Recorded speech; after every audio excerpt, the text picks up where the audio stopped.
नाज़रीन नवां ॾिसी रहिया आहियो ख़बर 4 न्यूज़ ऐं आऊं आहियां मुंहिंजी होस्ट हिबा नवाब। ख़बर शामिल कंदासीं उमरकोट खां।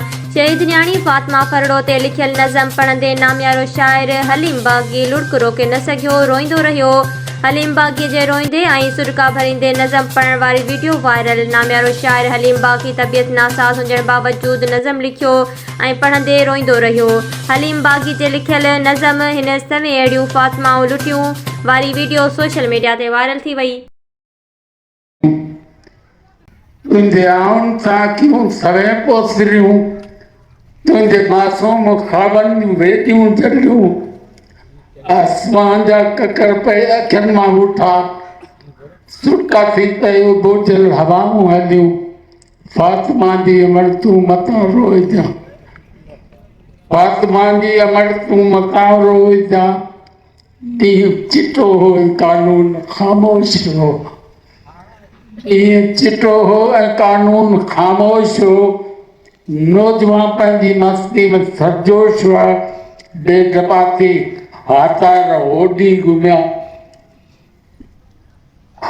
हातार बगड़ खे चइबो आहे। नौजवान पंहिंजी मस्ती में सरजोश हुआ, ओतिरा होश वारा बि बेहोश हुआ। तुंहिंजे घर ते क़यामत थी कड़की कला, हुकुमरान पंहिंजी कुर्सीअ ते नाज़ान हुआ। छट दणियुनि जूं पए लाभूं पयूं, बाअदब चमचा चंडा ऐं दरबान हुआ। फातिमा जी अमर तूं मतां रोइजां, तुंहिंजा ॻोढ़ा मेण जीअं था ॻरनि। फातिमा मां तुंहिंजे सीने में तूफ़ान आहिनि, सीनूं ताणे मुछूं मोड़े ॿिया रहज़न घुमनि। चरख़ जा पिया पावा ते हूंदे बि लर्ज़ा वेहनि। वक़्तु फिरंदो ई हूंदा रहणी ना, ज़ालिम वक़्त जा था सितारा चवनि।